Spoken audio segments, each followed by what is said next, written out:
कपित जम्बो फलचारु भक्षणम्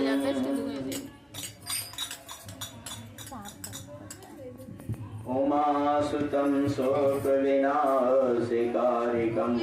नमामि विघ्नेश्वरि पादे पंकजम् वक्रतुण्डे महाकारि सूर्यकोटि समप्रभा निर्विघ्नं कुरु मे देव सर्वकार्येषु सर्वदा। गुरुर्ब्रह्मा गुरुर्विष्णु गुरुर्देवो महेश्वरा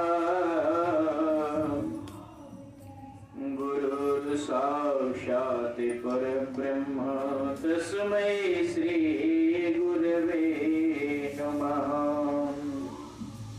श्री कृष्ण गोविंद हरे मुरारी हे नाथ नारायण वासुदेवा।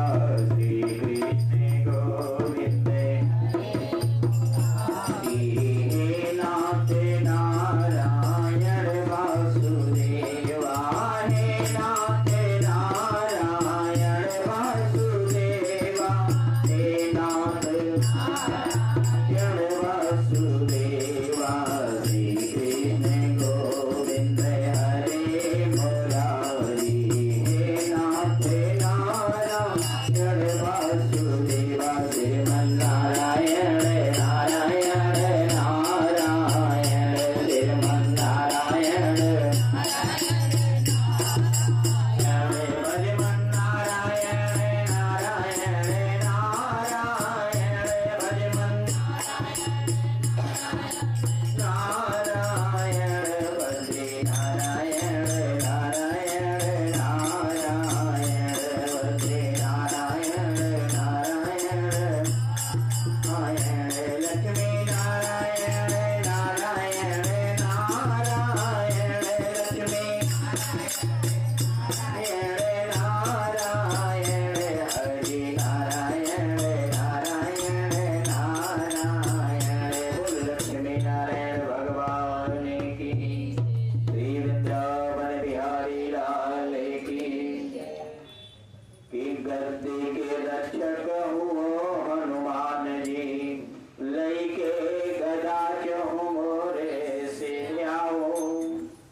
कार्तिक मास की पावन पवित्र कथा में कल आप लोगों ने जो कथा श्रवण किया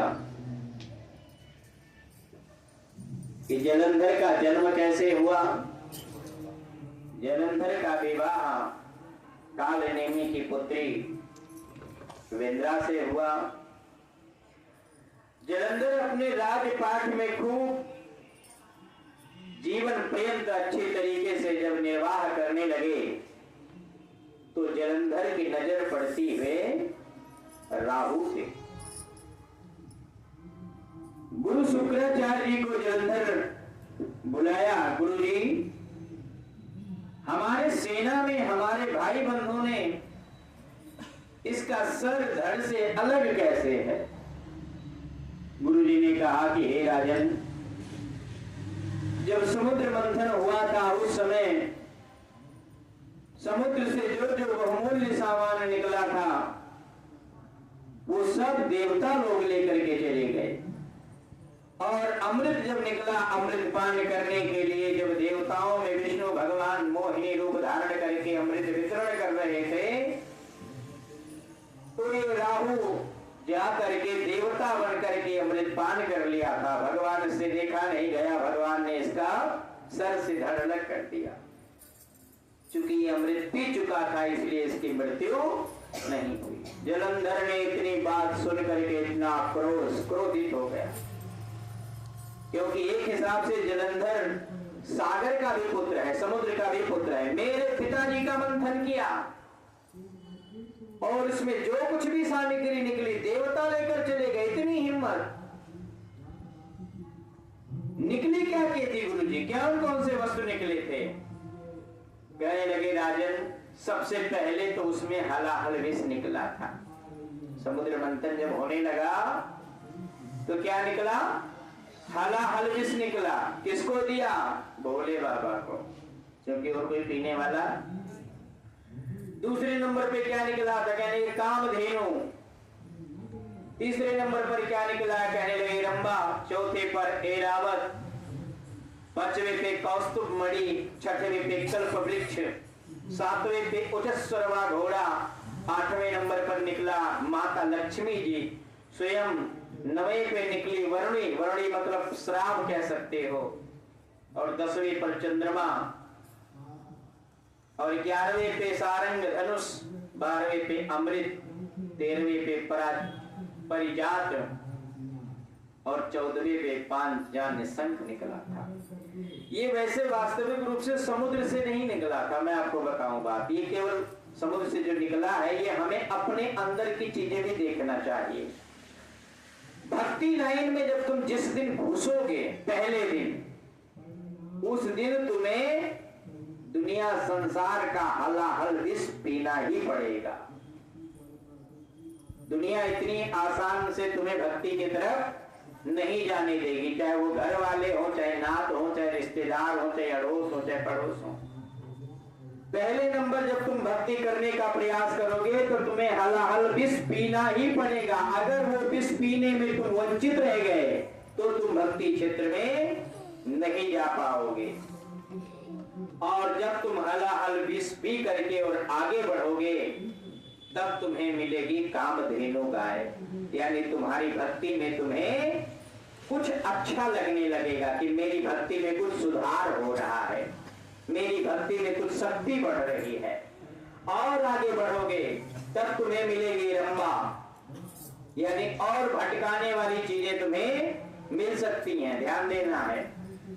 फिर भी तुम्हें वहां रुकना नहीं है, उसके और आगे बढ़ोगे। दुनिया क्या कह रही है कोई मतलब नहीं। तब क्या निकला? ऐरावत, यानी मस्ताना। हाथी जा रही है, कुत्ते भोग रहे, कोई फर्क नहीं पड़ना चाहिए। तुम अपने लाइन पे लगे हो, तुम्हें कौन क्या कहता है, तुम पे फर्क नहीं पड़ना चाहिए। उसके आगे जब बढ़ोगे, अपमान से कौन क्या है, इससे आगे जब हो जाओगे तब तुम्हें मिलेगी कौस्तुभ मणि, यानी तुम्हारा नाम धीरे धीरे चमकने लगेगा।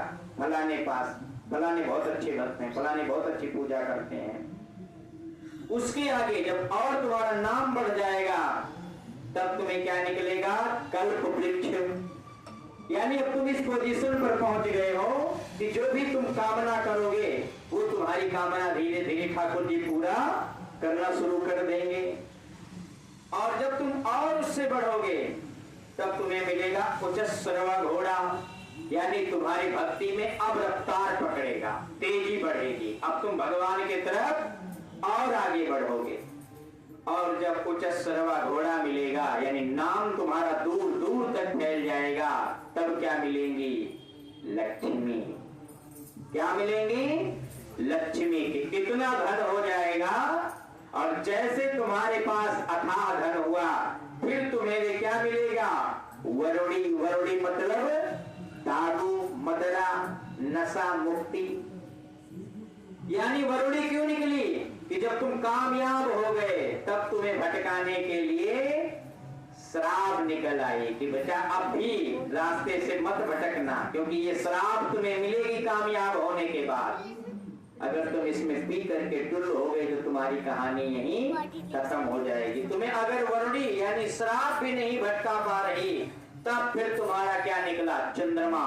चंद्रमा यानी श्राप से हट करके, दुनिया से हट करके अगर तुम आगे बढ़ गए तो निकलेगा चंद्रमा। क्यों? चंद्रमा की तरह तुम चमकने लगोगे, शीतल हो जाओगे, ठंडे हो जाओगे। यानी तुम्हें भक्ति की रंगत इतनी चढ़ गई कि दुनिया कोई कुछ भी कहे कोई फर्क पड़ने वाला नहीं। जिसे चंद्रमा सदैव शीतल रहता है, ठंडा रहता है, नॉर्मल रहता है। कौन क्या कह रहा है, कोई फर्क पड़ने वाला नहीं है। और जब चंद्रमा निकलेगा तब फिर उसके बाद निकला सारंग धनुष। यानी अब जो तुम कह रहे हो वो काम हो जाएगा। सारंग के बाद फिर क्या निकलेगा? अमृत का कलश। कि अब तो भैया इतना नाम बन गया, इतना यश बन गया, इतनी भक्ति बढ़ गई, आप किसी को इतनी सिद्धि बढ़ गई कि आप किसी को कुछ भी बोल दोगे उसका काम 100% हो जाएगा। तो ये हमारे जीवन में उतारने वाली चीजें हैं कि ये पहले ही नंबर पे विष निकला है, क्योंकि तुम्हारे जीवन में पहले नंबर पर पहले कदम पे ये सब चीजें, परेशानी, प्रॉब्लम आएगी ही आएगी, लेकिन हमें इससे हटना नहीं है। इतनी बात सुन करके जलंधर बहुत परेशान हो गया और अपने शिष्य को बुला करके, अपने दूत को बुला करके जलंधर ने कहा कि जाकर के राजा इंद्र के दरबार में जाकर के मेरा संदेशा सुनाओ कि जो कुछ भी समुद्र से निकला हुआ वस्त्र है इंद्र सब कुछ वापस कर दें। अगर वापस नहीं करेंगे तो हमसे युद्ध करने के लिए तैयार हो जाएं। अभिमान भरा दूत जाकर के इंद्र के दरबार में और जो कुछ भी जलंधर कहते हैं सारी बात जाकर के कह देता है, और ये भी कह देता है कि अगर आप सारी चीजें वापस नहीं करते तो हमारे दैत्यराज से युद्ध करने के लिए तैयार हो जाओ।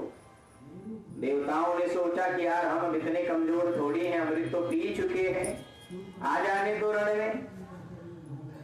और जब रण में जलंधर की भी सेना, जलंधर ने अपने सारे लोकों में, सातों लोकों में दूत भिजवा करके सारे जितने राक्षस थे आकाश पाताल पृथ्वी पे सबको बुला लिया और इंद्रलोक में जाकर के अमरावती नाम के नगर को घेर लिया। उधर देवता भी निकल आए और खूब घनघोर युद्ध होने लगा।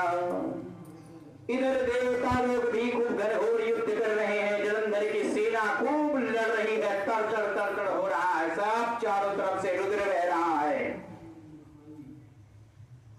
हाथियां चीख रही हैं, घोड़े छटपटा रहे हैं। युद्ध रुकने का नाम नहीं ले रहा। जब युद्ध शाम को रुका तो देख रहे हैं कुछ देवता मर गए हैं और कुछ राक्षस मर गए हैं। तो राक्षस के गुरु जी शुक्राचार्य जी जल लेकर के आए, मंत्र पढ़ा, फेंका, सब बिल्कुल हष्ट-पुष्ट तंदुरुस्त। अब बृहस्पति जी को मंत्र आता ही नहीं, क्या करें? तभी ये चले गए कहां? द्रोणाचल पर्वत पर। वहां क्या लेकर आए? संजीवनी बूटी, घोला घोटा तब पिलाया। पिलाने के बाद देवता भी सब सही हो गए। फिर दूसरे दिन युद्ध हुआ। राक्षसों ने देखा अरे भाई हमारे तरफ तो गुरु ऐसा है कि जो जिला देते हैं सबको, इनके तरफ कहां से ये जी गए? अभी तो कल तो मारे थे इन्हें। किसी ने कहा कि द्रोणाचल पर्वत में संजीवनी बूटी है। जलंधर ने कहा एक काम करो, लड़ाई बाद में करेंगे, पहले इनकी संजीवनी बूटी को गायब कर दो। और जैसे ही जाकर के देवता दैत्यों ने द्रोणाचल पर्वत को उठा करके उस समुद्र में फेंकवा दिया और फिर युद्ध करने लगे। जब फिर शाम हुआ तो बृहस्पति जी फिर गए संजीवनी बूटी लाने, शुक्राचार्य जी दिला दिए सबको। अब जब संजीवनी बूटी लाने गए तो उधर संजीवनी का पर्वत ही नहीं है। अब बृहस्पति देव को लगा भैया अब तो देवता हार जाएंगे। देवताओं बहुत संभल करके युद्ध करना, क्योंकि अब तुम्हें जीवित करने वाला मेरे पास कोई औषधि नहीं बचा। ये जलंधर है, भगवान शिव के प्रताप से, ब्रह्मा के आशीर्वाद से और सागर का तेज है इसमें, इसलिए ये हमारे तुम्हारे हाथ से मरने वाला नहीं है। गुरु की बात सुन करके सभी देवता लोग भागने लगे और